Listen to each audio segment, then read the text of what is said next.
Open చేస్తున్నారా? Bible అక్కడ పెట్టుకుని ఉన్నారు. లోకస్ వార్త 21వ అధ్యాయం 3వ వచనం. 2 కాసులు అందులో వేయుచుండగా చూచి, ఈ పేద విధవరాలు అందరికంటే ఎక్కువ వేసునని నీతో నిజముగా చెప్పుచున్నాను. అట్లాగే మత్తయి సువార్త 20వ అధ్యాయం 40వ వచనం. మత్తయి సువార్త 20వ అధ్యాయం 40వ వచనం. మత్తయి సువార్త 20:40.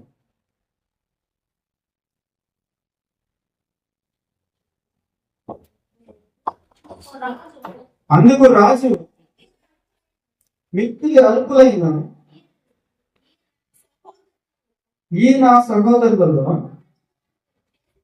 ఒకరికి మీరు చేసితిరి కనుక నాకు చేసినది నిశ్చయముగా మీతో చెప్పుచున్నానని వారితో నేను. అప్పుడు ఆయన ఎడమ వైపున ఉండే వారిని చూచి, నశింపబడిన వారులారా నన్ను విడిచి అపవాదిని వాని దూతలకు స్థిరపరచబడిన నిత్యాగ్నిలోనికి పోవుడి. నేను ఆకలి కొంటిని, మీరు నాకు భోజనము పెట్టలేదు. దప్పికొంటిని, మీరు నాకు దానం ఇయ్యలేదు. పరదేశులై ఉంటిని, మీరు నన్ను చేర్చుకొనలేదు. దిగంబరునై ఉంటిని, మీరు నాకు బట్టలు ఇయ్యలేదు. రోగిని చెరసాలలో ఉంటిని, మీరు నన్ను చూడరాలేదని చెప్పాను. చాలు చాలు చాలు. ఇక్కడ ఈ వాక్య సందేశాలు కనుక గమనించినట్లయితే ప్రభువు యేసుక్రీస్తు వారు స్వయంగా మాట్లాడుతున్నటువంటి మాటలు ఇవి. వేరే ఎవరో మాట్లాడి చెప్పినటువంటి మాటలు కాదు. స్వయంగా ప్రభు అయినటువంటి యేసుక్రీస్తు వారు మాట్లాడుతూ ఆయన తెలియజేస్తూ ఉన్నాడు. ఏమని తెలియజేస్తున్నాడంటే, మనుష్యులు ఏ విధంగా జీవిస్తున్నారు, ఏ విధంగా జీవించాలి, మరి ముఖ్యంగా సంపాదన గురించి, ధనము గురించి ఆయన మాట్లాడుతున్నటువంటి మాటలు ఇక్కడ ఉన్నాయి. ఏం మాట్లాడుతున్నాడు ఆయన? సంపాదన గురించి, ధనము గురించి మాట్లాడుతూ ఉన్నాడు. ధనము గురించి ముఖ్యంగా. అయితే ఒక సందర్భంలో రాయబడి ఉంది, ఈ సమస్త ప్రపంచంలో ఉండేటటువంటి వజ్రాలు, వైడూర్యాలు, అలాగే బంగారం కావచ్చు, వెండి కావచ్చు, కిరీటాలు కావచ్చు, ఇంకా ఏదైతే విలువైనది ఉంటుందో ఈ ప్రపంచం అంతటిలో అది నాది అంటున్నాడు. ఎవరిదంటది? ఎవరిదంటది? ఈ ధనం కావచ్చు, పొలం కావచ్చు, బంగారం కావచ్చు, వెండి కావచ్చు, కిరీటాలు కావచ్చు, సమస్తం కూడా ఎవరిదంట? ఆయనదంట. మరి ఆయన ధనాన్ని మనం ఏం చేస్తున్నామంటే, ఇప్పుడు ప్రపంచం అంతా కూడా ఒకరికి ఒకరు ఇచ్చుకుంటూ పంచుకుంటూ ఉన్నాం. ఏం చేస్తున్నాము? ఒకరికొకరు పంచుకుంటూ ఉన్నాం. నా దగ్గర ఉన్నటువంటి ధనాన్ని ఇంకొక దగ్గరికి, ఇంకొక వేరే వాళ్ళకి, వాళ్ళ దగ్గర ఉన్నటువంటి ధనాన్ని ఇంకొకరికి, ఇట్లా సమస్తము. అంటే ప్రపంచంలో ఏదైతే విలువైనటువంటిది ఉంటుందో, అది వజ్రాలు కావచ్చు, వాటిని ముక్కలు చేసేసి ఆభరణాలుగా తయారు చేసి, అలాగే వాటిని రకరకాలుగా మలిచి కాల్చి, వాటికి మంచి రంగు తీసుకొచ్చి, వాటికి మంచి డిజైన్ చేసి, అవి ఒకరినొకరు మార్చుకునేటట్టు, కొనుక్కునేటట్టు, అమ్ముకునేటట్టుగా మార్చుకొని, రకరకాలుగా మార్చుకొని మనం ఎవరి సంపదను వాడుకుంటున్నామో, ఎవరి సంపదను వాడుకుంటున్నాము? మనము దేవుని యొక్క సంపదని వాడుకుంటూ ఉన్నాం. అయితే విషయం చెప్పాలంటే ఈ సంపద ఎవరికి ఇవ్వాలి, ఎవరికి ఇవ్వకూడదు అనేటటువంటి నిర్ణయము ఆ ఎవరు చేస్తారంట? ఎవరు చేస్తారంటే ఈ నిర్ణయం దేవుడే చేస్తాడు. ఎందుకంటే భూమి నాది, ఆకాశం నాది అన్నాడు ఆయన. ఏమన్నాడు? భూమి నాది, ఆకాశం నాది. భూమి నాది అంటే భూమి నాది అంటే భూమిలో ఉండే సమస్తమైనది కాదా? సమస్త జీవరాశులు ఆయనే, సమస్త పర్వతాలు ఆయనే, సమస్త జంతువులు, సముద్రంలో ఉండేటటువంటివి కావచ్చు, భూమి మీద ఉండేటటువంటివి కావచ్చు, భూమి పైన ఉండేటటువంటివి కావచ్చు, భూమి లోపల ఉండేటటువంటివి కావచ్చు, ఇవన్నీ కూడా ఎవరి అంటే ఎవరంటాయి? నావి, దేవుడి. ఇవన్నీ ఎవరయ్యా? నావి అంటున్నాడు ఆయన. మరి ఇవన్నీ ఎవరికి ఇవ్వాలి, ఎవరికి ఇవ్వకూడదు? ఇస్తే వచ్చే ప్రమాదం ఏంటి, ఇవ్వకపోతే వస్తే నష్టం ఏంటి? అర్థమవుతుందా మీకు? మరి దీనికి ఒక పరిష్కారం అనేది చూశాడు ఆయన. అర్థమైందా మీకు? సో కాబట్టి దీన్ని ఎవరికి ఇవ్వాలి, ఎవరికి ఇవ్వకూడదు అనేటటువంటి ఆలోచన చేసుకుంటూ ఈ మాటలు మాట్లాడుతూ ఉన్నాడు. ఇప్పుడు అదో కదా మీకు జాగ్రత్తగా చదివినట్లయితే కొంచెం కొంచెం అర్థం అవుతా ఉంటది. మళ్ళీ ఇంకొకసారి చదువుతారా మత్తయి సువార్త. అందుకు రాజు మిక్కిలి అల్పులైన ఈ నా సహోదరులలో ఎవరు చేశారట?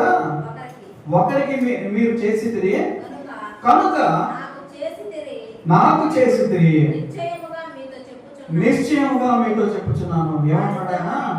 ఏమంటాడు ఆయన? ఇదిగో నేను ఆకలి కొన్నప్పుడు మీరు నాకు ఆహారం ఇచ్చితిరి, నేను దప్పిక కొన్నప్పుడు దాహమును తీర్చితిరి. కాబట్టి ఇదిగో ఈ మిక్కిలి అల్పులైనటువంటి నా సహోదరులకు చేశారు కాబట్టి మీరు నాకు చేసినట్టు. కాబట్టి మీరు నాకు చేసినది ఎక్కడ ఉంటది? నా దగ్గరే ఉంటది. మీకు అవసరం వచ్చినప్పుడు మీరు నా దగ్గర నుంచి తీసుకోవచ్చు. చూడండి ఎంత సింపుల్ గా ఉందో. Conversion of money, conversion of సంపద. మనం ఈ లోకంలో ఎంత సంపాదించినా, ఎన్ని బిల్డింగ్లు కొన్నా, ఎన్ని కార్లు కొన్నా, ఎన్ని ఉద్యోగాలు చేసినా, ఎంత బ్యాంక్ బ్యాలెన్స్ చేసినా కూడా దాన్ని కన్వర్ట్ చేసుకోకపోతే అది ఇక్కడే ఉండిపోతుంది. అవునా?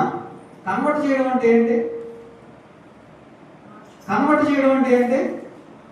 మార్చుకోవడం అంటే ఏంటి? కొంతమంది ఏం చేస్తారంటే బాగా వైట్ మనీ ఎక్కువైపోయింది అనుకో, దాన్ని బ్లాక్ మనీలోకి మార్చేసి దాచిపెట్టుకొని వాడుకుంటా ఉంటారు. ఎందుకంటే ట్యాక్స్ కట్టబడుతుందని కొంతమంది భయము, కొంతమంది ఏంటంటే డబ్బు ఎక్కువ ఉందంటే దొంగలు వచ్చి దోచుకుంటారు. దొంగల కంటే భయంకరమైనటువంటి వాళ్ళు ఉన్నారు. ఎవరు? బంధువులు వచ్చి దోచుకుంటారు అని చెప్పేసి వాళ్ళకి భయపడి ఏం చేస్తారంటే మా దగ్గర ఏమీ లేదు, అంత అమ్మేసాము, ఇదిగో ఈ చీర ఒకటే ఉంది, ఈ 2 బొట్టలు ఒకటే ఉన్నాయి అని చెప్పుకుంటా ఉంటారు. చాలా మంది చూసాను నేను.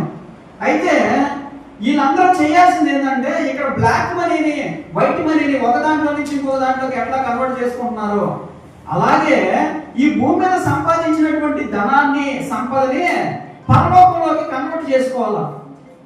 ఏం చేసుకోవాలా? ఏం చేసుకోవాలా? ఏం చేసుకోవాలమ్మా చెప్పాలి మీరు. ఇప్పుడు మన మధ్యలో ఎవరు రమణక్క ఉందనుకో. రమణక్క 80 సంవత్సరాలు 90 సంవత్సరాలు వచ్చేసి రమణక్కకి ఒక 100 కోట్లు సంపాదించి పెట్టేసింది. బంగారు బిస్కెట్లు చేసి పెట్టేసింది ఇక్కడ. ఇప్పుడు టైం వచ్చింది అనుకో, ఎక్కడికి పెద్ద ఆయన దగ్గరికి పోయే టైం వచ్చింది అనుకో, 100 సంవత్సరాలు దాటిపోయినాయి, ఇంక నాకు ఇక్కడ వద్దు, ఈ లోకం ఎందుకు నాకు, నేను కొత్త లోకంలోకి వెళ్ళాలి అనుకుంది అనుకో రమణక్క. అప్పుడు ఏం చేయాలంటే ఈ బంగారు బిస్కెట్లని, ఈ 100 కోట్ల రూపాయలని సల్లంగా భూమి మీద నుంచి ఎక్కడికి పంపించాలా? ఎక్కడికి పంపించాలి? ఎక్కడికి పంపించాలి చెప్పండి. ఆమెకు అవసరం లేదా? ఇక్కడ బైబిల్ గ్రంథం చాలా స్పష్టంగా చెప్తుంది, మీకు పరలోకంలో ధనమును ఇస్తాను. ఏమిస్తాడంట ఇక్కడ ఆయన? ధనం ఇస్తాడంట ఆయన. ఎట్లా ఇస్తాడు? అది వేరే మనీ, ఇక్కడ మారేటటువంటి మనీ కాదు. అక్కడ ఆ మనీ ఇక్కడ తీస్తే ఇక్కడ మారదు. ఇక్కడ మనీ ఎత్తుకెళ్ళి డైరెక్ట్ గా అక్కడ చూపిస్తే ఈ పనికి రాని చెత్త కుప్పలు 5 చెత్తలో పడేది అంటారు. కాబట్టి కన్వర్షన్ చేయాలి. ఇప్పుడు అమెరికాలో ఏముంటాయో డాలర్లు ఉంటాయి. ఆ డాలర్ని ఇండియాకి తీసుకొచ్చేసి మనం ఏదైనా కొనుక్కోవాలంటే ఇస్తే మారుతాయి. మారుతాయి ఆ డాలర్లో మారవు. వాటిని ఏం చేయాలంటే దానికి సంబంధించినటువంటి బ్యాంకుల్లోకి తీసుకెళ్ళి కన్వర్ట్ చేయాలా. ఏమని కన్వర్ట్ చేయాలా? ఇదిగో నా దగ్గర $100 ఉన్నాయి, ఈ డాలర్ని మా రూపాయల్లోకి మార్చండి అని చెప్పేసి ఈ కాగితాలు తీసుకెళ్ళి ఆ బ్యాంకుల్లో కానీ ఇచ్చేస్తే ఆ బ్యాంకులో ఏం చేస్తారంటే ఆ డాలర్లన్నీ తీసుకొని ఆ డాలర్లకి ఎన్ని రూపాయలు అయితే మనకు వస్తాయో అంత డబ్బుని మనం మార్చుకునేటట్టు వాడుకునేటట్టు మన చేతికి ఇస్తారు. అర్థమైందా? ఇటువరకు అర్థమైందా? ఏమా అర్థమైందా మీకు?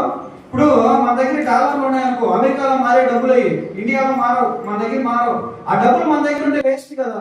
అలాగే మనం పరలోకంలో ఇదిగో ఈ డబ్బులు తీసుకెళ్తామనుకో, ఏ డబ్బులు ఈ రూపాయి కాగితాలు కానీ డాలర్స్ కానీ తీసుకెళ్తే అవి ఆడ మనకి రావు. అక్కడ వాళ్ళు ఏమంటారంటే ఇక్కడ సపరేట్ సామ్రాజ్యం ఉన్నాయా, ఇక్కడ మారేటటువంటి ధనం వేరేది ఉంది, ఈ ధనం అయితేనే మారుతుంది. అప్పుడు అనుకుంటాం మనం, అదే నేను కోట్లు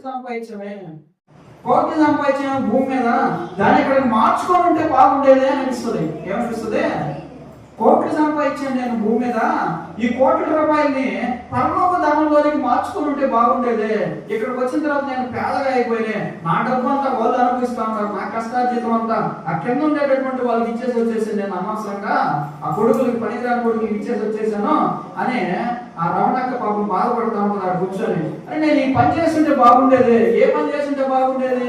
ఈ 100 కోట్లు నా దగ్గర ఉన్న 100 కోట్లని పరలోక ధనంలోకి మార్చేసి ఉంటే నేను ఇక్కడికి రావడానే నా బ్యాంక్ బ్యాలెన్స్ ఈ 100 కోట్లు ఇక్కడ కన్వర్ట్ అయిపోయింది అని ఆలోచిస్తుంది. అప్పుడు దాన్ని ఎలా చేయాలి అనేటటువంటి వాక్య సందేశాన్ని ఈ రోజు మనం విన్నాం. అర్థమైంది? ఇప్పుడు నేనేం చెప్తున్నాను, భూమి మీద ఉండేటటువంటి డబ్బుల్ని పరలోకంలో ఉండేటటువంటి డబ్బుల్లోకి మార్చడం ఎలాగా, ఇది ఈ రోజు మనం మాట్లాడుకోబోయేటటువంటి వాక్య సందేశం.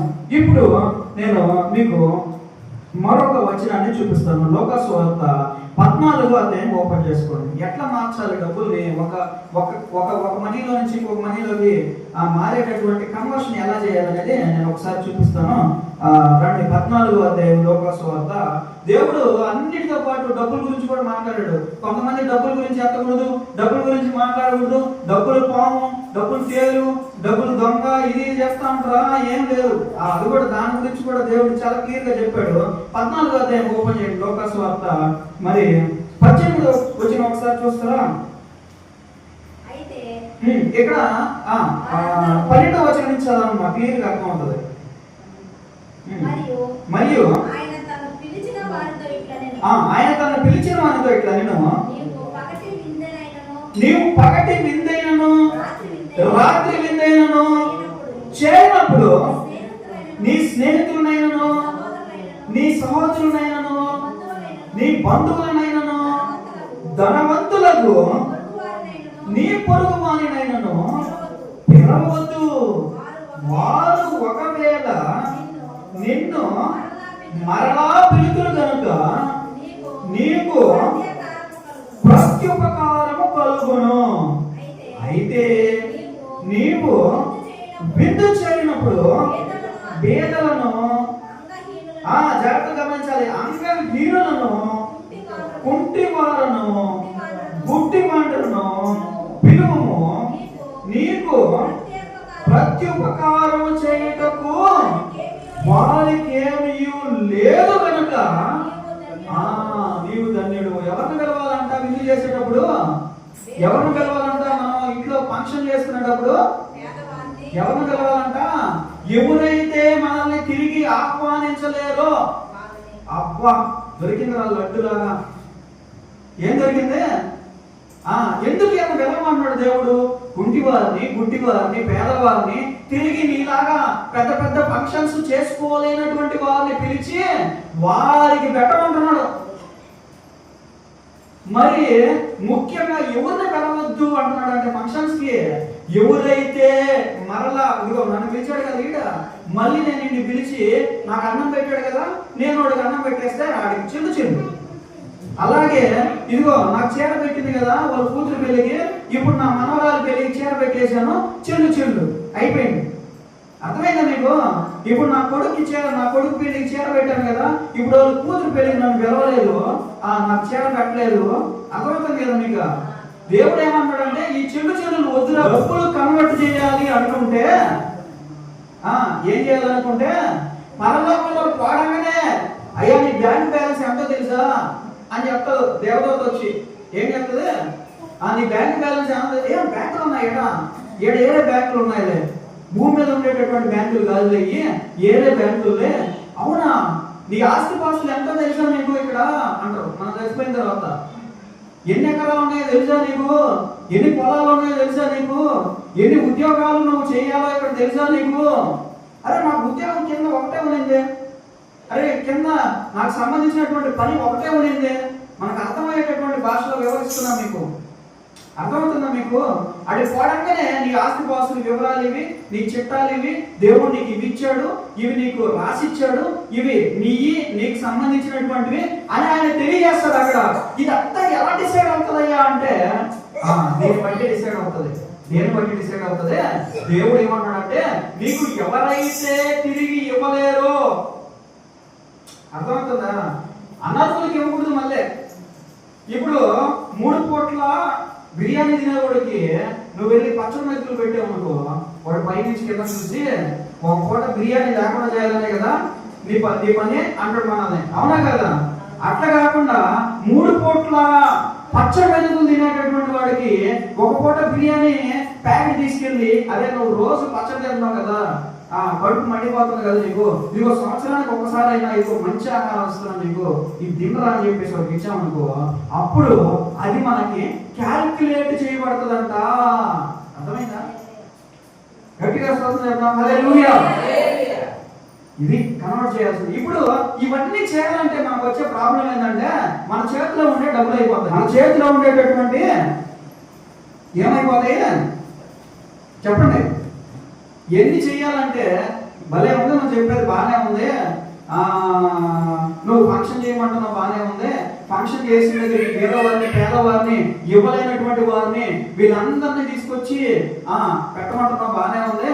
అయితే నా డబ్బుల సంగతి ఏంటంటే నీ డబ్బులు యాడికి పోవు, ఎక్కడికి పోవు నీ డబ్బులు. నువ్వు ఖర్చు పెట్టే ప్రతి రూపాయి నువ్వు ఏదైతే తిరిగి పొందలేవో అర్హులైనటువంటి పేదవారికి, అర్హులైనటువంటి కుంటి వారికి, గుడ్డి వారికి, అంగవైకల్యం కలిగినటువంటి వారికి ఎవరికైతే నువ్వు దానం చేస్తావో ప్రతి పైసా లెక్క పెడతాడు ఆయన. ఏ లెక్క పెడతాడు ఆయన? ఏ లెక్క పెడతాడంట ఆయన?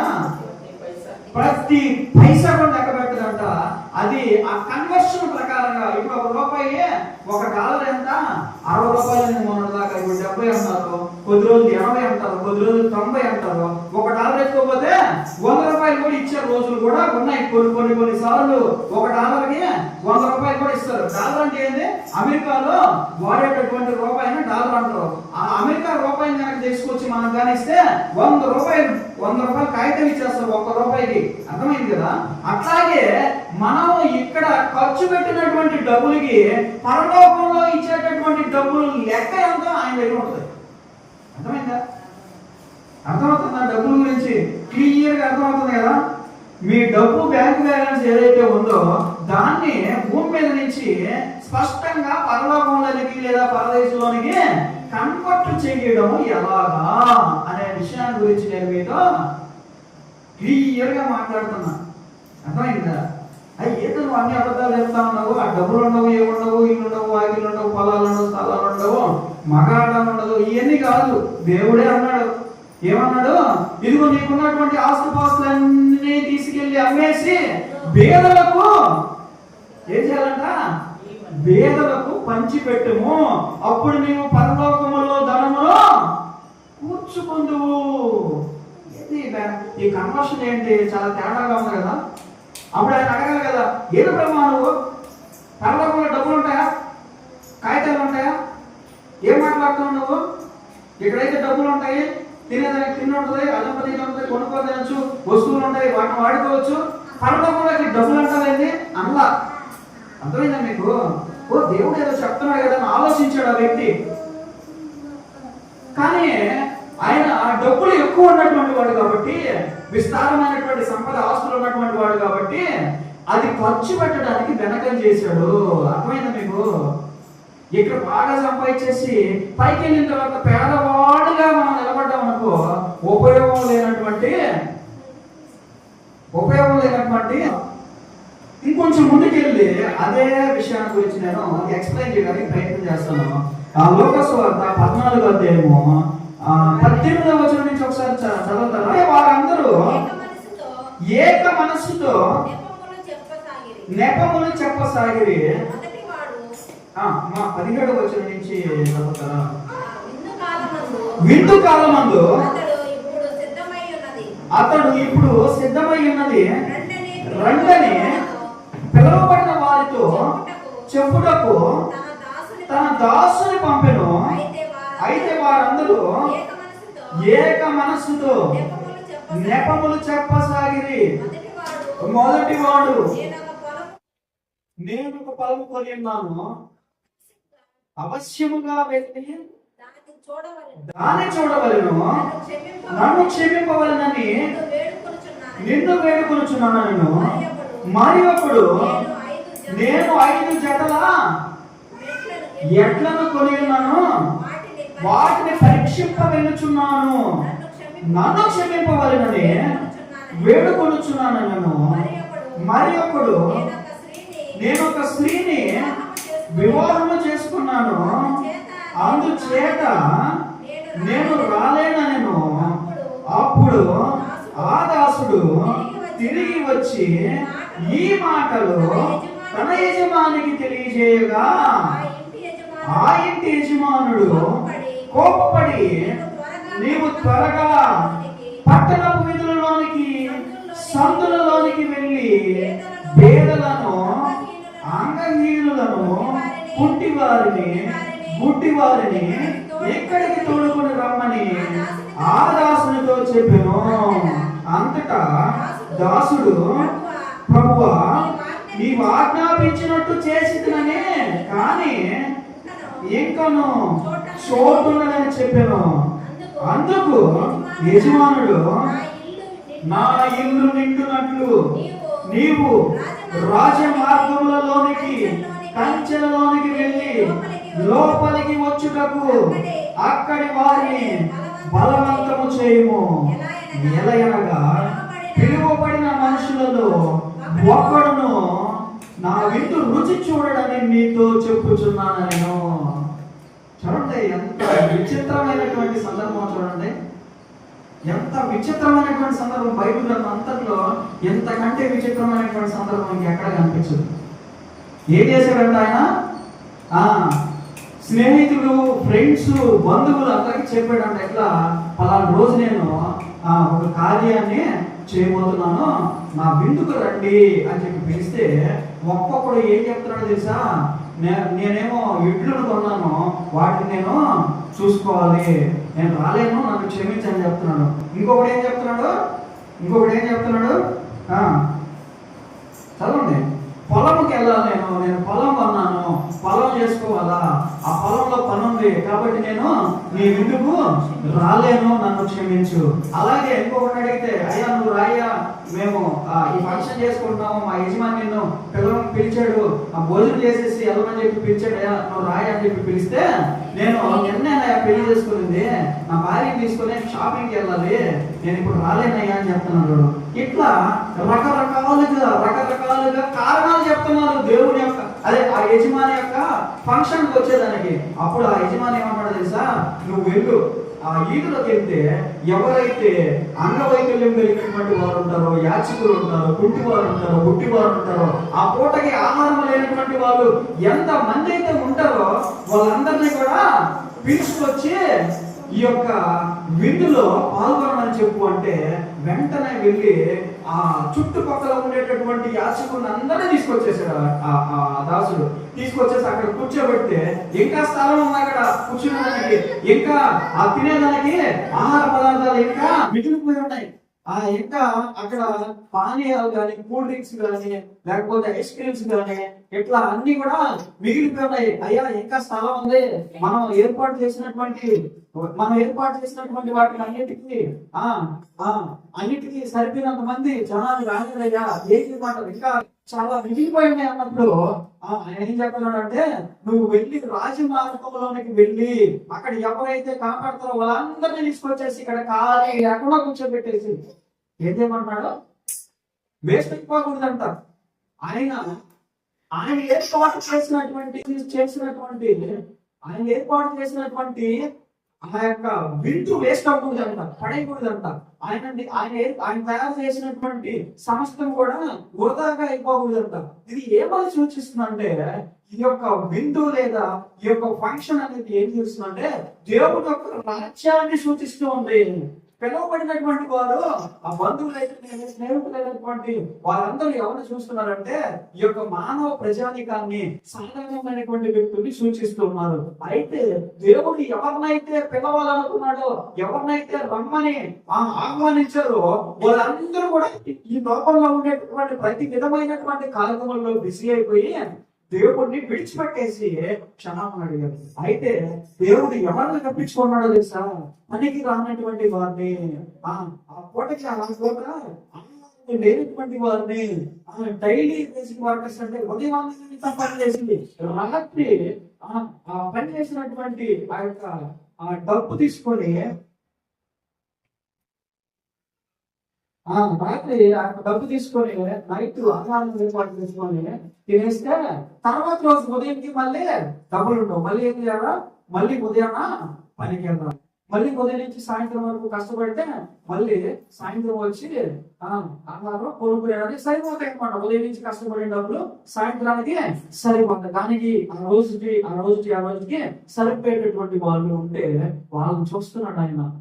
చూసావా, నేను ఎంత ప్లాన్ చేశానో, ఇదిగో నా కుమారుని అనుకున్నాను, నా దాసులు అనుకున్నాను, నాకు ఇష్టమైనటువంటి వారు అనుకున్నాను, నేను ఏర్పాటు చేసుకున్నటువంటి వారు అనుకున్నాను, బలవంతులు అనుకున్నాను, జ్ఞానులు అనుకున్నాను.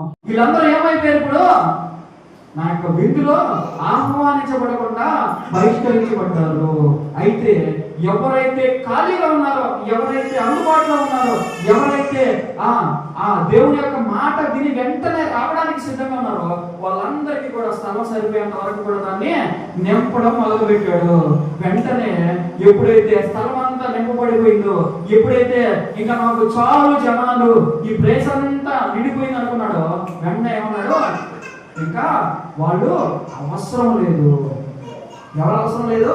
ఎవరినైతే ఆయన నిర్ణయించుకున్నాడు, రావాలనుకున్నాడు, ఎవరి కోసం అయితే కష్టపడ్డాడు, ఎవరి కోసం అయితే శ్రమించాడు, ఎవరి కోసం అయితే నమ్మకం పెట్టుకొని ప్రయత్నం చేశాడో వాళ్ళందరికీ నాకు అవసరం లేదు. మిగతా వాళ్ళు ఎవరు అందుబాటులో ఉంటే వాళ్ళు తీసుకొచ్చి ఇక్కడ కూర్చోబెట్టేసేయండి. స్థలం అంతా కూడా ఖాళీ లేకుండా నింపేసేయండి. స్థలం అంతా కూడా ప్రతి ఒక్కరు కూడా ఇక్కడ ఉండేటట్టు వేస్ట్ అవ్వకూడదు. నా రక్షణ వేస్ట్ అవ్వకూడదు, నా రక్తం వేస్ట్ అవ్వకూడదు, నా రాజ్యము నేను ఏర్పాటు చేసినటువంటి ఈ పరలోకం, పరదేశం ఏదైతే ఉందో, ఈ శాశ్వతమైనటువంటి రాజ్యము ఖాళీగా ఉండడానికి వీల్లేదు. ఎవరైతే వస్తానంటారో వాళ్ళందరినీ కూడా తీసుకురండి అని చెప్పేసి ఆయన ఆహ్వానిస్తున్నట్టుగా మనకి బైబిల్ గ్రంథంలో కనపడుతుంది. అర్థమైందా? ఎందుకు ఆయన పలానా రోజులైతే వింటారు, పలానా రోజులైతే వింటారు అని చెప్పేసి ఆయన ఆలోచనలో ఎంత సాధారణమైనటువంటి మనుషుల యొక్క ఆ యొక్క మనస్సుని ఎలా చదువుతున్నాడు చూడండి. అందుకే నేను మీకు ఏం చెప్పాను? గుడ్డివారిని, పేదవారిని, ధనవంతులుగా లేనటువంటి వారిని. ఎందుకంటే వాళ్ళు ఈజీగా వస్తారు, మాట వింటారు. ఎందుకంటే వాళ్ళకి ఒక పక్కన కడుపులో ఆకలి వేస్తుంది కాబట్టి, ఒక పక్కన మైండ్ బాగా పనిచేస్తుంటది. బాగా తినేసాం అనుకోండి, ఏమవుతుంది? నిద్ర వచ్చేస్తుంది, చెప్పేది అర్థం కాదు, వినపడదు చెప్పేది. ఆ మైండ్ అంతా కూడా డ్రౌజీగా అయిపోతుంది అనమాట. అందుకనే ఒక పక్క ఆకలి వేస్తా ఉంటే ఒక పక్క మైండ్ చురుగ్గా పనిచేస్తుంది. అప్పుడప్పుడు అడుగుతా ఉంటాం మేము కూడా, ప్రభు ఎందుకు మమ్మల్ని చేసావు? ఒక 1 కోటి రూపాయలు ఇవ్వచ్చు కదా, ఒక 10 కోట్లు ఇవ్వచ్చు కదా, మేము మంచి ప్లాన్లు వేసి మంచి స్థలాల్లో బిల్డింగ్లు కొని సినిమా హాల్ కట్టేవాళ్ళం కదా అని అడుగుతా ఉంటాం. అప్పుడు ఆయన అంటుంటాడు, నువ్వు ఇట్లాంటి కడతామని నీకు డబ్బులు ఎంత కావాలో అంతవరకే ఇచ్చి నెలాఖరికి మళ్ళీ చేయి చనిపోయేటట్టు చేస్తున్నాం. ఎవరి దగ్గర? మీరేమో పక్కన వాళ్ళ దగ్గర, మేమేమో గవర్నమెంట్ దగ్గర. అర్థమైందా? మీకు మాకేం పెద్ద తేడా లేదు, అందరం ఒకటే. దేవుడి యొక్క రక్షణలో రాకడలో సిద్ధపడినటువంటి వాళ్ళందరూ కూడా ఒకటిగానే ఉంటాము. కాకపోతే మీరు ఎవరున్నారు? మేము ఆడున్నాము. మీరు వేరే ఒకరిని అడుగుకుంటుంటే మేము ఇంకొకరిని అడుగుకుంటాము. ఇట్లా దేవుడు ఎవరికి తగినటువంటి కష్టాలు, బాధలు, శ్రమలు వాళ్ళకి పెట్టి వాళ్ళు పడిపోకుండా, నాశనం అయిపోకుండా దేవుని యొక్క రక్షణలో నిలబడి, ఆయన యొక్క మార్గంలో నిలబడి పక్కకు తొలగిపోకుండా ఉండేటట్టుగా ఆయన స్థిరపరచబడి ఉంచి ఉన్నాడు. అయితే ఆయన అంటున్నాడు, మొత్తానికి ఈ వాక్యంలో సారాంశం ఏంటంటే, ఈ భూమి మీద ఉండేటటువంటి ధనాన్ని మనము పరలోకంలో పరలోకంలో ఉండేటటువంటి ధనంగా ఎలా మార్చుకోవాలి? ఇప్పుడు వీళ్ళందరికీ పెట్టాలి అంటే పరలోక ధనంలో కన్వర్ట్ చేయాలంటే మనం ఏం చేయాలా? కనీసం ఒక 20,000 30,000 ప్రతిసారి ఆ ఫంక్షన్ పెట్టినప్పుడు లేకపోతే ఇంకొకటి పెట్టినప్పుడు వాళ్ళందరికీ ఇవ్వాలంటే ఏడుండే ధనాన్ని ఖర్చు పెట్టాలా లేదా? ఖర్చు పెట్టకపోతే వస్తే వాళ్ళకి పెట్టడానికి రావు. మన చేతిలో అయిపోతా ఉంటది. ఆ పరలోకంలో ఏమవుతా ఉంటది? పెరగతా ఉంటది. అర్థమైందా మీకు? బ్లాక్ మనీ వైట్ మనీలో కన్వర్ట్ అయ్యేటప్పుడు, వైట్ మనీ బ్లాక్ మనీలో కన్వర్ట్ అయ్యేటప్పుడు కన్వర్ట్ చేసేది అయిపోతా ఉంటది, కన్వర్ట్ అయ్యేది పెరుగుతా ఉంటది. అట్లాగే భూమి మీద ఉండేటటువంటి మన ధనాన్ని అంతా కూడా కొంచెంగా ఖర్చు పెట్టుకుంటా పరలోకంలో మనం ధనవంతులుగా చేయి దాచేటటువంటి వారంగా ఉండకుండా దేవుడు మనల్ని ఏం చేయమన్నాడు? ఇక్కడ ఉన్నటువంటి ధనమును, ఆస్తిని, మనకున్నటువంటి సర్వ సంపదను అమ్మి ఎవరైతే అర్హులుగా ఉంటారో, పేదవాళ్ళుగా ఉంటారో వాళ్ళకి ఇవ్వమని చెప్తున్నాడు. ఇంకొక 5 నిమిషాలు ముగించుకున్నాం మనము. మరి ఇంకొక వచనం కూడా మనం చదువుదాం, ఒకసారి చూస్తున్నాం. లోకసువార్త 12వ అధ్యాయము 33వ వచనం ఒకసారి చూస్తారా? లోకసువార్త 12వ అధ్యాయం 33వ వచనం. మీకు కలిగిన వాటిని అమ్మి ధర్మము చేయుడి. పాత గిలిన సంచుల పరలోకమందు అక్షయమైన పాత గిలని సంచులను పరలోకమందు అక్షయమైన ధనమును సంపాదించుకొనిడి. అక్కడికి దొంగరాడు, చెమట కొట్టదు. మీ ధనం ఎక్కడ ఉండను అక్కడనే మీ హృదయం ఉండను. కొంతమంది చెప్తూ ఉంటారు, మీకు కలిగిన వాటిని అమ్మి ధర్మము చేయుడి, పాత గెలని సంచులను పరలోకమందు అక్షయమైన ధనమును సంపాదించుకునుడి. అక్షయమైనది, క్షయమైనది అంటే ఏంటి అర్థం అంటే, ఇది ఆత్మీయ సంబంధమైన ధనం కాదు. ఇది ఆత్మీయ సంబంధమైనటువంటి ధనం కూడా ఉంది. దాని గురించి కూడా నేను ఇంతకుముందు మాట్లాడా ఒకసారి, 1 గంట సేపు. ఆత్మీయ సంబంధమైనటువంటి ధనం అంటే ఏంటి అని మాట్లాడాను. ఆత్మీయ సంబంధమైనటువంటి సంపద అంటే ఏంటి అని మాట్లాడాను. అయితే ఇక్కడ దేవుడు డైరెక్ట్ గా చెప్తూ ఉన్నాడు, దొంగలు ఇక్కడ దొంగలించుకోవట్లేదు అని అనట్లేదు. ఇప్పుడు మీకు ఇంకొక విషయం చెప్తున్నాను, వినండి జాగ్రత్తగా. ఇప్పుడు మన దగ్గర ఉండేటటువంటి ధనము మన తెలివితేటలుగానైతే ఎన్నారా జాగ్రత్తగా, మన దగ్గర ఉండేటటువంటి ధనము మన తెలివితేటలు, మన ఆత్మీయ సంబంధమైనటువంటి ఆలోచనలు, మన ఆత్మీయ సంబంధమైనటువంటి విషయాలు అయితే ఆయన అంటాడు ఏమనంటే, మీరు భూమి మీదే ఆత్మీయ సంబంధమైనటువంటి విషయాలను సంపాదించుకోండి, అదే పరలోక ధనం. దాన్ని భూమి మీద ఎవరు దొంగతనం చేయలేరు, పరలోకంలో ఎవరు దొంగతనం చేయలేరు అని మాట్లాడేవాడు. కానీ అలా మాట్లాడట్లేదు. ఏమని మాట్లాడతాడంటే, భూమి మీద దొంగతనం చేయగలరేమో కానీ ఈ ధనాన్ని పరలోకంలోకి వెళ్ళినప్పుడు దొంగతనం చేయలేరు అని మాట్లాడుతున్నాడు. అర్థమైందా మీకు? మళ్ళీ ఇంకొకసారి నేను వివరిస్తున్నాను. దీనికి ఏదైతే మనం ఇక్కడ ధనం అని మాట్లాడుతున్నామో అది కనుక మన హృదయంలో ఉండేటటువంటి సంపద అనుకోండి. మన హృదయంలో ఉండేటటువంటి సంపద అయితే దేవుడు ఏమంటాడంటే, మీ సంపదని హృదయంలో పెట్టుకోండి, చేతిలో పెట్టుకోవద్దు.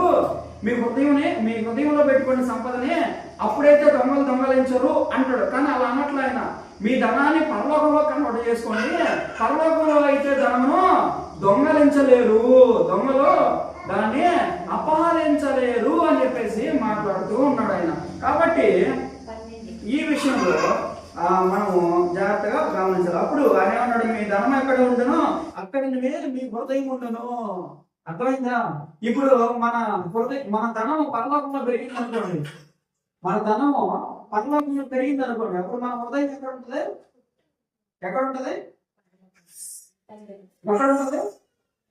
పరలోకంలో ఉంటుంది మన హృదయం. అవునా? మన హృదయం భూమి మీద, మన ధనం భూమి మీద పెరిగింది అనుకో, మన హృదయం ఎక్కడ ఉంటుంది? మన హృదయం ఎక్కడ ఉంటుంది అంటే భూమి మీద ఉంటుంది. జాగ్రత్తగా గమనించి మళ్ళీ ఇంకోసారి చెప్తాను.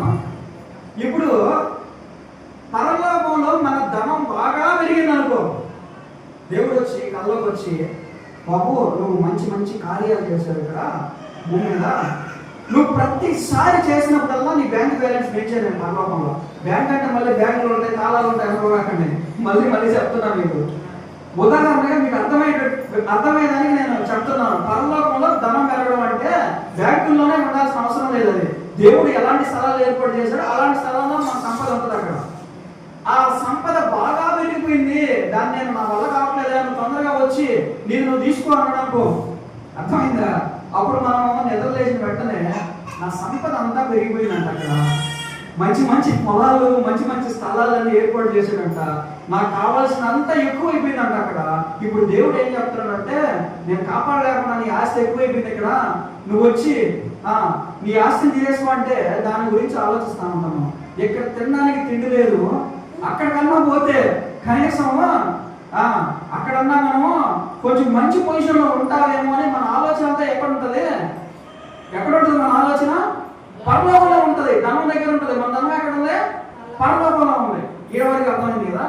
ఒకవేళ మన ధనము భూమి మీద ఎక్కువైపోయింది అనుకో, ఒక 100 కోట్లు, 200 కోట్లు, 1000 కోట్లు అయిపోయింది అనుకో, అప్పుడు మన ఆలోచన అంతా ఎక్కడ ఉంటుంది? ఇది వదిలేసి తొందరగా పరలోకం వెళ్ళిపోదాం అనుకుంటారా? అనుకుంటారా? దీన్ని ఎట్టబడి చేసి ఏదో ఒక దారి పంపించి తర్వాత పోవాలి. వీడికి అంతా, చిన్నవాడికి అంతా, పెద్దవాడికి అంతా, ఆ పక్కన ఉండేవాడికి అంతా, అనుకోవాడికి అంతా, వీళ్ళందరికీ ఎట్టొకట్టు పనిచేసి అప్పుడు మనం మన దారి చూసుకోవాలి అని మన మనసు అంతా ఎక్కడ ఉంటుంది? పరలోకం మీద ఉండదు. మన మనసు అంతా ఇక్కడ సంపాదించినటువంటి ఈ కోట్లు ఆస్తి మీద ఉంటుంది. అందుకే దేవుడు చాలా క్లియర్ గా అన్నాడంటే, ఏమన్నాడంటే, మీ ధనము ఎక్కడ ఉండునో అక్కడనే మీ హృదయం కూడా ఉండును. అర్థమైందా? ఒకవేళ పొరపాటునే చచ్చిపోయారు అనుకోండి, ఒక 1000 కోట్లు ఒక దగ్గర బూడ్ చేసి బంగారం రూపంలోనో బిస్కెట్ల రూపంలోనో బూడ్ చేసి చచ్చిపోయారు అనుకోండి, ఆ పరలోకంలో పోయిన తర్వాత ఏమనిపిస్తా ఉంటుందంటే, అరే అటు పోతాడేమో, ఎవరు తీసుకుంటారో ఇది, నేను కనీసం ఇంట్లో ఉండేవాడు ఎవరికైనా చెప్పి అక్కడ బిస్కెట్లు ఉన్నాయి, బంగారు బిస్కెట్లు తవ్వుకొని తీసుకుంటారు అని చెప్పి చచ్చిపోయింటే బాగుండేది. వాడు ఏమని ఆలోచిస్తున్నాడు? ధనవంతుడు, ఇదిగో నా ఆస్తి పాస్తులు ఇదిగో కింద ఉన్నాయి, ఇదిగో నా బంధుమిత్రులందరూ కింద ఉన్నారు, వాళ్ళందరూ రకరకాలైనటువంటి పనికి మాలినటువంటి మార్గాల్లో ఉన్నారు, నన్ను ఒక్కసారి పంపిస్తే నేను వాళ్ళందరినీ ఏం చేస్తానన్నాడు? వాళ్ళందరినీ నిజమైనటువంటి దేవుడు ఎవరో చెప్పి వాళ్ళని మార్చేసి, వాళ్ళని అది చేసి ఇది చేసి వాళ్ళని బాగుపరిచేసి మళ్ళీ పైకి వచ్చేస్తాను నేను అన్నాడు. ఇప్పుడు వాడు హృదయం ఎక్కడ ఉంది? వాడు ఎక్కడున్నాడు? వాడు నరకంలో ఉండొచ్చు, వాడు పరదేశంలో ఉండొచ్చు, లేకపోతే ఇంకో దగ్గర ఉండొచ్చు. వాడు హృదయం ఎక్కడ ఉంది? వాడు ధనం ఎక్కడైతే దాచిపెట్టాడో, వాడు ధనం ఎక్కడైతే ఊడ్చిపెట్టాడో, వాడు ధనం ఏ బ్యాంకులో, యాక్సిస్ బ్యాంక్ లో పెట్టాడు, SBI బ్యాంక్ లో పెట్టాడు, HDFC బ్యాంక్ లో పెట్టాడు, ఆ బ్యాంకు దగ్గరే ఉంది వాడి మనసు. అర్థమైంది? భూమి మీద ఉండేటటువంటి వాళ్ళకి మాత్రమే వర్తిస్తుంది అంటుంది.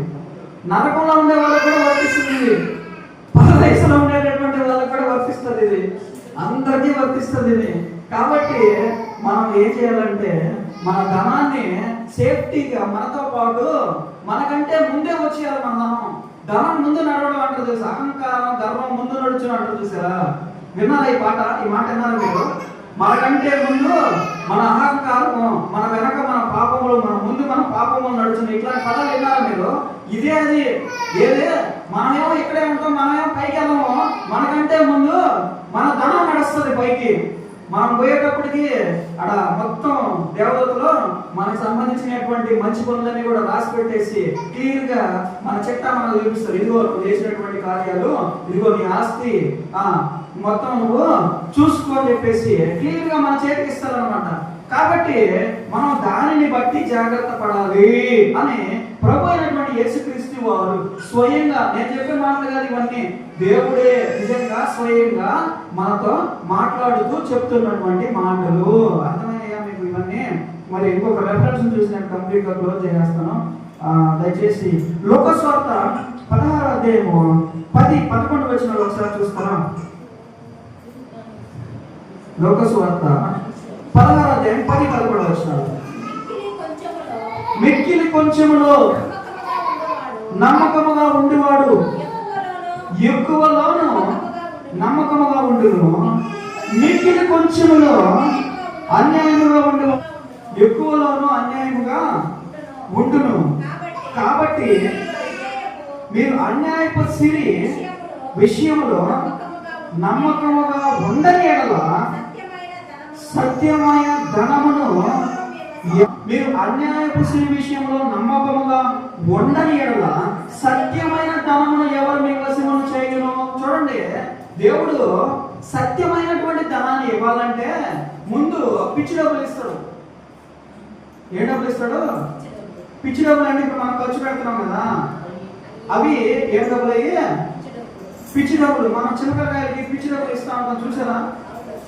వేస్ట్ మనీ, ప్రింట్ చేసిన మనీ, రంగు కాగితాలు ఇస్తా ఉంటాం చూసారా? అవి ఎత్తుకుని వాళ్ళ తిరిగి సాయంత్రానికి తిరిగి మన చేతికి కానీ తెచ్చి ఇచ్చారనుకో, ఉదయాన్ని ఇచ్చిన 10 రూపాయల కాగితం ఇదిగో జాగ్రత్తగా పెట్టి మళ్ళీ రేపు ఉదయం నాకు ఈ వాహనం అనుకో, అప్పుడు మనము ఈడు ఈ పనికి మాలినటువంటి రంగు కాగితాలు పిచ్చి డబ్బు విషయంలో జాగ్రత్తగా ఉన్నాడు కాబట్టి రేపు వీడు ఒక 10 రూపాయలు ఇచ్చినా కానీ వీడు ఖర్చు పెట్టడు, చించేయడు.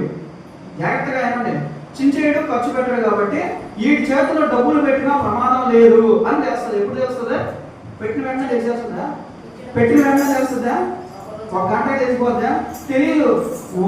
ఆ డబ్బులు తీసుకొని ఊరంతా తిరుక్కొని వచ్చి మళ్ళీ అదే డబ్బుని మనకి జాగ్రత్తగా పెట్టిలో పెట్టి మళ్ళీ రేపు ఈ అన్నాడు అనుకో, అప్పుడు తెలుసు ఓ వీడు డబ్బు విషయంలో జాగ్రత్త పడుతున్నా బాబు, వీడు కొంచెం జాగ్రత్తగా ఉండేటటువంటి వాడే, వీడిని నమ్మచ్చు డబ్బు విషయంలో అని తెలుస్తుంది. అట్లా ఈ వ్యర్థమైనటువంటి డబ్బు విషయంలో, వ్యర్థమైనటువంటి ఈ జీవితంలో మనల్ని చెక్ చేస్తాడు ఆయన. అర్థమైందా? కొంచెం డబ్బులు ఇచ్చి జాగ్రత్తగా ఉన్నాడా, ఇంకొంచెం డబ్బులు ఇచ్చి జాగ్రత్తగా ఉన్నాడా, పడిపోయాడా? 1 లక్ష రూపాయలు బ్యాంక్ బ్యాలెన్స్ ఉన్నప్పుడు ప్రార్థన చేస్తున్నాడు, ఒక 10 లక్షల బ్యాంక్ బ్యాలెన్స్ ఉన్నప్పుడు ప్రార్థన చేస్తున్నాడా? ఒక్క బరి నుంచి చూస్తాడు. ఒక బరితో బాగానే చర్చికి వస్తున్నాడు, ఆదివారం పర్వాలేదు. 2 బరులు ఇస్తాడు. 3 బరులు అయినాయి, 1 బరులు, ఇప్పుడు 2 బరులు, 3 బరులు అయినాయి. ఈ 3 బరులకి ఏం పరిస్థితి మారిందా? వస్తున్నాడా సాయంత్రం పాలు అమ్ముకొని అవి అమ్ముకొని డబ్బులు బ్యాంకులో వేసుకొని మళ్ళీ ఎక్కువ కట్టేదానికి సరిపోతున్న టైం అని చూస్తాడు. 3 బరులు అయిపోయిన తర్వాత పర్వాలేదు, వీళ్ళు 1 బరు ఉన్నప్పుడు ఎట్టున్నారో 3 బరులు ఇచ్చినప్పుడు కూడా అట్టే ఉన్నారు, పర్వాలేదు వీళ్ళకి ఒక 5-6 బరులు ఇవ్వచ్చు అని ఆయన డిసైడ్ చేసుకుంటాడు. అట్లా ఒక 5-6 బరులు ఇచ్చిన తర్వాత సాతానుగాడా మారిపోయాం అనుకో. మనం కూడా సాతానుగాడు ఏం చేశాడు? మంచిగా ఒక కీబోర్డ్ ఇచ్చినప్పుడు వాడికి ఏం చేశాడు? కూర్చొని శుద్ధంగా కీబోర్డ్ ప్లే చేసి దేవుడిని స్తుతిస్తా ఉండేవాడు. వాడికి ఒక 100-50 పనులు చెప్పేసి దేవతలందరినీ నువ్వే చేసుకోవాలి, వీళ్ళందరినీ నువ్వే చూసుకోవాలి, అన్ని కార్యక్రమాలు నువ్వే చూడాలి, అందరికి నువ్వే పెద్దమనేటప్పటికి కూడా ఏమైపోయింది? పిచ్చి పట్టిపోయింది వాడికి, అర్థం కాదా? ఇంకా లాస్ట్ ఏమైపోయిందంటే నేను తప్ప ఇంకొక వేరే గతి లేదు ఈ దేవతలకి, నేనే అన్ని A to Z అనుకోనే హృదయంలో పాపం చేసినట్టుగా రాసి పెట్టబడి ఒక బైబిల్ ఉన్నాం. అలాగే మనకు కూడా ఆయన కొంచెం ఇచ్చి మళ్ళీ అడుగుతున్నాడు, నాకు పెడతావా అని. మనం అడుగుతుంటాం కదా, చిన్నపిల్లలకి ఒక పెద్ద బిస్కెట్ ప్యాకెట్ తీసుకొచ్చి వాళ్ళ చేతిలో ఓపెన్ చేసేసి పెట్టేసి 2 బిస్కెట్లు ఇస్తావా అని అడుగుతాం. అర్థమైందా? మనకు బిస్కెట్లు అవసరమా? మన దేవ డబ్బులు కొనుక్కునేదానికి బిస్కెట్లు ఉన్నాయి, అయినా కూడా ఏం అడుగుతామో వాడు చేతిలో పెట్టి మళ్ళీ అడుగుతాం, నాకు ఒకటి పెడతావా అని. వాడు చూసి పైన కింద చూసి పెట్టాడు అనుకో, ఈడు మంచోడు పెట్టేవాడు. వీడు పెట్టట్లేదంటే వీడికి ఎంత పెద్ద బిస్కెట్ ప్యాకెట్ ఇచ్చినా కానీ ఒక బిస్కెట్ తీసి పెట్టేదానికి వీడికి మనసు రావట్లేదంటే, వీడికి ఒక డబ్బా బిస్కెట్ ఇస్తే ఊరంతా పంచిపెట్టాలంటే 4 గీతలు తిరిగేసి లోపల పెట్టేసి తాళం వేసి అందరికి ఇచ్చేసారని చెప్తాడు వీడు అనుకునేటటువంటి మనస్తత్వం కలిగినటువంటి వ్యక్తుడు. అర్థమైందా మీకు? ఏం చేస్తాడు? ప్రార్థన చేస్తా ఉంటాడు అనుకో, నన్ను ఎమ్మెల్యే చేయండి అయ్యా, ఎంపీని చేయండి అయ్యా, సీఎం అని చేయండి అయ్యా, పిఎం అని చేయండి ప్రభా, నేనే కదా మీకు ఈ 10 సంవత్సరాల నుంచి ఉపయోగం చేస్తున్నది, అది చేస్తున్నది, ఇది చేస్తున్నది, నాలాగా ప్రార్థన చేసేటటువంటి వాడు ఎవరు లేరు ప్రభు అని నన్ను సీఎం అని చేయని ప్రార్థన చేశాను అనుకో, ఏం చేస్తాడు? ఫస్ట్ వాడు ఎమ్మెల్యేనో ఎంపీనో చేసి చూస్తాడు. వాడు కనీసం 10 మంది కన్నా మంచి చేస్తున్నాడా, 10 మంది ఆకలి తీరుస్తున్నాడా, ఇల్లు లేనటువంటి వారికి ఇల్లు కట్టించాడా, రోడ్డు మీద ఉండేటటువంటి యాచకులు తీసుకొచ్చి వాళ్ళకి ఏదైనా వ్యాపారం చూపించాడా అని చూస్తాడు. వాడు ఆ చిన్న ఎమ్మెల్యే అనేటటువంటి ఆ ఉద్యోగంలో ఆ యొక్క పదవిలో వాళ్ళకి న్యాయం చేశాడు అనుకో, ఆ తర్వాత ఎంపీని చేస్తాడు. ఎంపీని చేసి మళ్ళీ చెక్ చేస్తాడు, వీడు పనికి వస్తున్నాడా ప్రజలకి, వీడు పనికి రావట్లేదా, పనికి వస్తున్నాడు, వీడి వల్ల ఒక 20,000 మంది మంచి బెనిఫిట్స్ పొందారు, ఒక 50,000 మంది బెనిఫిట్స్ పొందారు. ఇంతకుముందు రోడ్డు మీద ఉండే వాళ్ళందరూ ఇప్పుడు చిన్న గృహాల్లో కట్టుకొని దాంట్లో ఉంటున్నారు కాబట్టి వీడిని సీఎం చేయొచ్చు అని ఆయన ఆలోచన చేస్తాడు. వాడి యొక్క క్రియల చొప్పున వాడికి మళ్ళీ ప్రతిఫలాన్ని ఇస్తా అంటాడు అనమాట. వాడు చేసేటటువంటి దానికి వాడికి ప్రతిఫలం వస్తూ ఉంటుంది. అట్లా కాకుండా వాడు మొత్తం తినేసి బ్యాంకులో వేసేసుకొని సపరేట్గా స్విస్ బ్యాంకులో వేసేసి మొత్తం వీళ్ళకే ఖర్చు పెట్టాను, నాకున్నదంతా కూడా వీళ్ళకే ఖర్చు పెట్టేసాను అన్నాడు అనుకో. గవర్నమెంట్దే కాదు నా సొంత కూడా ఖర్చు పెట్టేసాడు వీళ్ళకి అన్నాడు అనుకో, ప్రెస్ మీట్ పెట్టి, అవి ఏం చేయాలి చెప్పండి. అలా మనిషి యొక్క ఆలోచన రకరకాలుగా ఉంటుందంట. ఏం చదివేది ఇప్పుడు మీరు? 16వ అధ్యాయం, లోకస్వార్త 16వ అధ్యాయం 10వ వచనం. మిక్కిలి కొంచెంలో నమ్మకంగా ఉండేవాడు ఎక్కువలో నమ్మకంగా ఉండను. ఇదే మీకు ఎక్స్ప్లెయిన్ చేశాను. అలాగే మిక్కిలి కొంచెంలో అన్యాయంగా ఉండేవాడు ఎక్కువలోనూ అన్యాయంగా ఉండును. వాడు ఆ ఊరికి ప్రెసిడెంట్ అయి ఉంటే భయంకరంగా తినేస్తున్నాడు అంటే వాడికి ఎవరైనా తీసుకెళ్ళి ఎంపీ పదవి ఇస్తారా? వీడు ఇక్కడే ఊరిని సగం గందరగోళం చేసి ఖాళీ స్థలాలన్నీ అమ్మేసి ఆ ఊరిని నాది అంటున్నాడు. వీడు ఏదో వాళ్ళకి రాసిచ్చేస్తాను అంటున్నాడు. వీడికి ఇక్కడ బాగా పనిచేస్తున్నాడు, వీడు అన్యాయం చేస్తున్నాడు. ఇంకా పెద్ద పదవి ఇస్తే అన్యాయాల సంఖ్య ఏమైపోతుంది? పెరిగిపోతుంది. వాడు చేసేటటువంటి అన్యాయాల సంఖ్య. ఇండైరెక్ట్ గా దానికి బాధ్యత ఎవరవుతాడో ఇచ్చిన వ్యక్తి అయిపోతాడు. అర్థమైందా మీకు? రేపు ప్రశ్న, ప్రతి దానికి ప్రశ్న ఉంటుంది. సాతాను గాడు చదువుతాడు, దేవుడు ప్రశ్నిస్తాడు. ఇదిగో వీడు ఎదవని చేసి కూడా వాడికి నువ్వు మళ్ళీ అవకాశం కల్పించి వాడు మరీ ఎక్కువ ఎదవ కార్యాలు చేయడానికి కారణమైంది నువ్వే అంటాడు. ఏమంటాడు సాతాను గాడు? ఏమంటాడు? ఇదిగో వాడు ఎదవని నీకు తెలుసు, వాడు మారలేదని నీకు తెలుసు, వాడి పరిస్థితి నీకు తెలుసు, వాడు చేసేటటువంటి పాపాలు ఇన్నున్నాయని నీకు తెలుసు. అయినా కూడా వాడిని భయంకరంగా పైకి పెంచి వాడికి పెద్ద పదవి ఇచ్చి వాడిని తీసుకొచ్చి ఈ రాజ్యం అంతా ఏలమని చెప్పి ఇంకా అనేక పాపాలు చేసేదానికి కారణమైన నువ్వే. ఇప్పుడు నాకు నీకు తేడా ఏంటి అంటాడు అన్నమాట. ఏం చెప్తాడు దేవుడు? ఏం చెప్తాడు వాడికి దేవుడు? ఏం చెప్పడానికి కదా. అందుకని దేవుడు ముందుగానే అలాంటి ప్రశ్నలు వేస్తారని తెలిసి దేవుడు ఎవరిని ఎక్కడ ఉంచాలి, ఎవరికి ఎంత ఆ శక్తి ఉంది, నిలబడి జీవించగలిగేటటువంటి శక్తి ఉంది అని చూసుకొని దాన్ని బట్టి వాని యొక్క కార్యములను నిర్వర్తించేదానికి అవకాశం కల్పిస్తూ ఉంటాడు. కాబట్టి నేను మళ్ళీ ఇంకొకసారి సమయం ఉన్నప్పుడు ఈ పరలోక ధనం అంటే ఏంటి, ఈ పరలోక ధనం ఏ రూపంలో ఉంటుంది, ఈ పరలోక ధనము ఎందుకు పెట్టాడు దేవుడు అక్కడ, ఈ పరలోక ధనము అందరికీ సంబంధించిందా, కొంతమందికి సంబంధించిందా, ఎవరి ధనం వాళ్ళదేనా, లేదంటే ఒకరు సంపాదించి ఇక్కడ మనం ఇంటి కుటుంబం అంతా ఎలా తింటాము అలాగే పరలోకంలో ఒకరు సంపాదిస్తే అందరూ తినొచ్చా అనేటటువంటి విషయాల గురించి నేను మీకు వివరంగా తెలియజేస్తాను. కాబట్టి ఇప్పటి వరకు చెప్పినటువంటి వాక్యాన్ని దేవుడు దీవించి ఆశీర్వదించి బలపరిచి అభివృద్ధి చేసి మా హృదయాల్లో ఫలింపజేయడం గాక. ఆమేన్.